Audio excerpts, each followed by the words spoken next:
ഇന്നത്തെ നമ്മുടെ പുതിയൊരു വീഡിയോയിലേക്ക് എല്ലാവർക്കും സ്വാഗതം.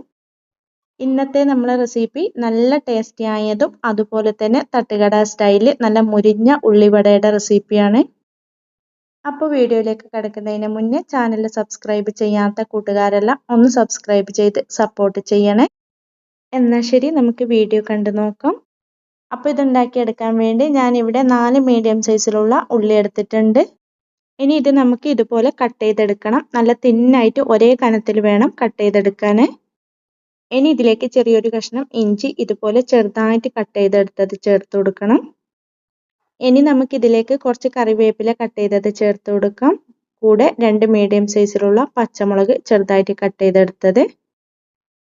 കൂടെ ഇതിലേക്ക് 1 ടീസ്പൂൺ ഉപ്പും കൂടെ ചേർത്ത് കൊടുക്കാം. ഇനി ഇത് നമുക്ക് കൈവച്ചിട്ട് നന്നായിട്ടൊന്ന് മിക്സ് ചെയ്തെടുക്കണം. ഇതുപോലെ കൈവച്ചിട്ട് നല്ലതുപോലെ തന്നെ മിക്സ് ചെയ്തെടുക്കണം. ഇതുപോലെ നമ്മൾ മിക്സ് ചെയ്തെടുക്കുന്ന സമയത്ത് ഈ ഉള്ളിയുടെ ഇതളുകൾ വേർതിരിഞ്ഞ് ഇതുപോലെ വരണം. ഇതുപോലെ നന്നായിട്ട് മിക്സ് ചെയ്തെടുത്തതിന് ശേഷം ഇനി ഇത് നമുക്കൊരു 10 മിനിറ്റ് റെസ്റ്റിന് മാറ്റി വെക്കാം.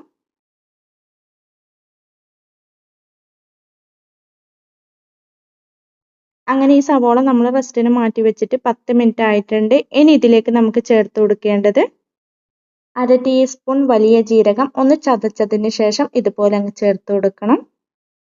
കൂടെ ഇതിലേക്ക് 3.5 ടേബിൾ സ്പൂൺ മൈദപ്പൊടി. ഇനി നമുക്ക് ഇതിലേക്ക് നമ്മൾ മൈദപ്പൊടി അളന്നെടുത്ത അതേ അളവിൽ തന്നെ 3.5 ടേബിൾ സ്പൂൺ കടലപ്പൊടി. ഇതുപോലെ 3.5 ടേബിൾ സ്പൂൺ കടലപ്പൊടിയും കൂടെ ചേർത്ത് കൊടുത്തതിന് ശേഷം ഇനി ഇതിലേക്ക് നമുക്ക് ചേർത്ത് കൊടുക്കേണ്ടത് 1/2 ടീസ്പൂൺ മുളക് പൊടി. ഇത്രയും ചേർത്ത് കൊടുത്തതിന് ശേഷം നമുക്ക് കൈവച്ചിട്ട് തന്നെ വീണ്ടും നന്നായിട്ടൊന്ന് മിക്സ് ചെയ്ത് കൊടുക്കണം. ഇതുപോലെ നമ്മൾ മിക്സ് ചെയ്തെടുക്കുന്ന സമയത്ത് നമ്മൾ ഇതിലേക്ക് വെള്ളം ഒട്ടും തന്നെ ചേർത്ത് കൊടുക്കാൻ പാടില്ല. ഈ സവോളയുടെ വെള്ളത്തിൽ തന്നെ നമുക്ക് ഇതുപോലെ കുഴഞ്ഞു കിട്ടും. അങ്ങനെ ഇതിപ്പോൾ ഞാൻ നന്നായിട്ട് അങ്ങ് മിക്സ് ചെയ്തെടുത്തിട്ടുണ്ട്. ഈ ഒരു പാകത്തിനാണ് നമുക്കിത് മിക്സ് ചെയ്തെടുക്കേണ്ടത്. നമ്മൾ ഉള്ളിവട ഉണ്ടാക്കിയെടുക്കുന്ന സമയത്ത് പ്രത്യേകമായിട്ട് ശ്രദ്ധിക്കേണ്ട ഒരു കാര്യം, നമ്മൾ ഉള്ളിയാണ് കൂടുതൽ ചേർത്ത് കൊടുക്കേണ്ടത്.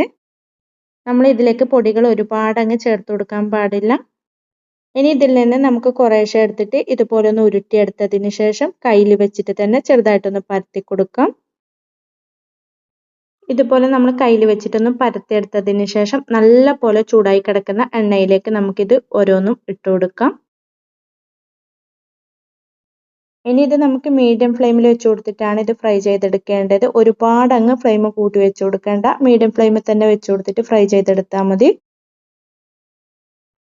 ഇതുപോലെ തിരിച്ചും മറിച്ചും ഇട്ട് കൊടുത്തിട്ട് നമുക്ക് 2 സൈഡും നല്ലപോലെ അങ്ങ് ഫ്രൈ ചെയ്തെടുക്കണം. നമ്മൾ ഇതുപോലെ ഫ്രൈ ചെയ്തെടുക്കുന്ന സമയത്ത് ഫ്ലെയിം ഒരുപാട് അങ്ങ് കൂട്ടി വെച്ച് കഴിഞ്ഞാൽ ഇതിൻ്റെ പുറം ഭാഗം മാത്രം കളർ മാറിപ്പോകും. ഉൾഭാഗം നമുക്ക് വേവാതെ വരും.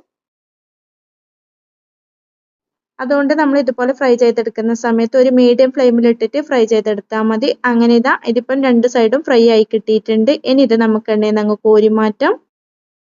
ബാക്കിയുള്ളതും നമുക്ക് ഇതുപോലെ കുറേശ്ശെ എടുത്തിട്ട് കയ്യിൽ വെച്ചിട്ട് ചെറുതായിട്ടൊന്ന് പരത്തി കൊടുത്തതിന് ശേഷം എണ്ണയിലേക്ക് അങ്ങ് ഇട്ട് കൊടുക്കാം. ഇനി മീഡിയം ഫ്ലെയിമിൽ തിരിച്ചും മറിച്ചും ഇട്ട് കൊടുത്തിട്ട് 2 സൈഡും നന്നായിട്ടൊന്ന് ഫ്രൈ ചെയ്തെടുക്കണം. ഈ ഒരു കളറിലാവുമ്പോൾ നമുക്ക് എണ്ണയിൽ നിന്ന് അങ്ങ് കോരിയെടുക്കാവുന്നതാണ്.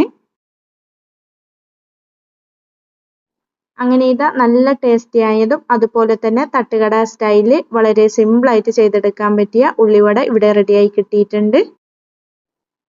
അപ്പോൾ വീഡിയോ ഇഷ്ടപ്പെടുവാണെങ്കിൽ മറക്കാതെ തന്നെ ഒന്ന് ലൈക്ക് ചെയ്യാനും കമൻറ്റ് ചെയ്യാനും സബ്സ്ക്രൈബ് ചെയ്ത് സപ്പോർട്ട് ചെയ്യാനും മറക്കല്ലേ. ഇൻഷാ അല്ലാഹ് അടുത്തൊരു പുതിയ വീഡിയോ ആയിട്ട് നമുക്ക് വീണ്ടും കാണാം. Thank you for watching.